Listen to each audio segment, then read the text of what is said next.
Hey guys, coming at you again to talk a little bit about pregnancy and postpartum. I'm currently at my office at CrossFit Rokias trying to kind of sneak this in between workouts, so if you hear some music go on in the background, that would be why.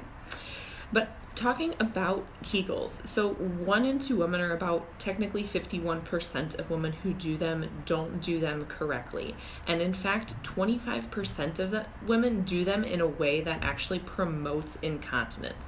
So the goal of this video is to have you be able to figure out on your own whether or not you're doing a Kegel correctly or incorrectly, and to give you some strategies of how much to do, and to know when Kegels aren't the answer and what to do when they aren't the answer, because it's not always the answer to the problem.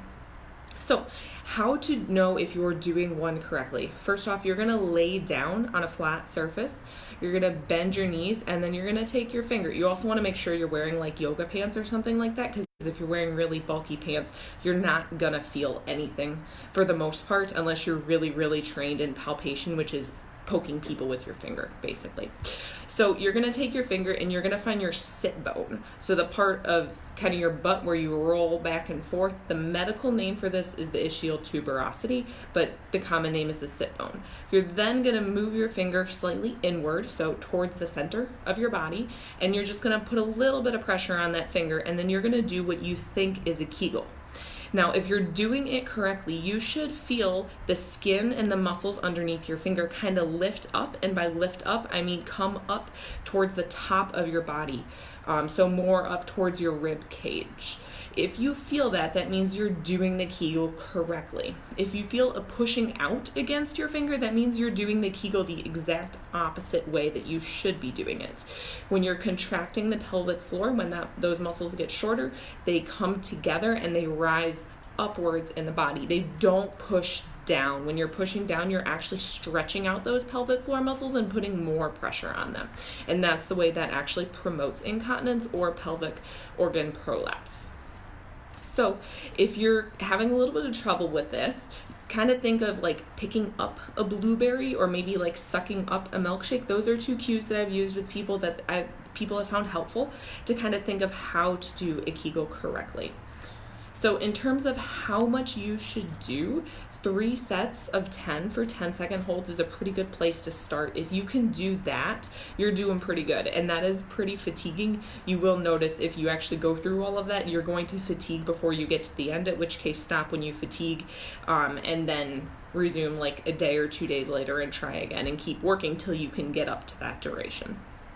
So Kegels aren't always the answer, and why they aren't always the answer is because incontinence or pelvic organ prolapse can be made worse by too much tension in muscles or too little tension in muscles.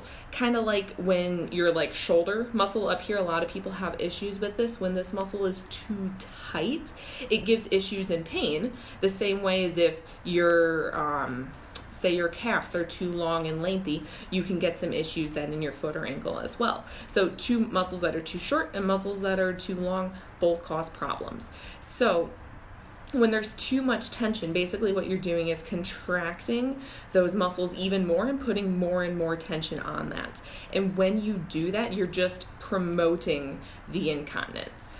So you're basically just putting more and more stress on something that's already too stressed. So what you want to do when you have too much of that stress is to work on, we call them umbrella breaths. So you're going to be laying on your back, knees are going to be bent.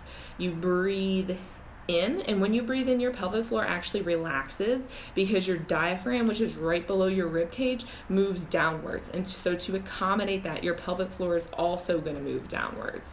So when you breathe in, think about letting your pelvic floor kind of balloon out, kind of like an umbrella.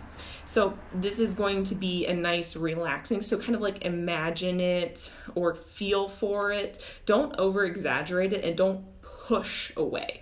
It's not meant to be a pushing motion, it's meant to be a relaxing motion.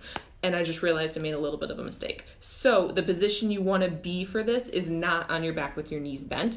It's technically on your back with your knees kind of up to your chest, like you're doing a deep squat position, or similar to the position that you would give birth in. That's the position that the muscles are the most lengthened in. So if you think about squatty potties, that's the reason why they are a thing, and that's why some people like them, is because that position actually it lengthens your pelvic floor muscles the most. So when someone's struggling with constipation, it makes it easier for them to go to the bathroom. Little fun random fact of the day. So that is all about Kegels, how to know if you're doing it correctly, why they aren't always the answer, and what to do when they aren't the answer. So if you have any questions or aren't sure, or you're doing a self-assessment and you're like, I don't really know, I don't know what I'm feeling, I don't know what this is supposed to be, just shoot me a message. More than willing to answer any questions on it. And I think that is it. So have a good night, everyone, and thanks for watching. I appreciate it.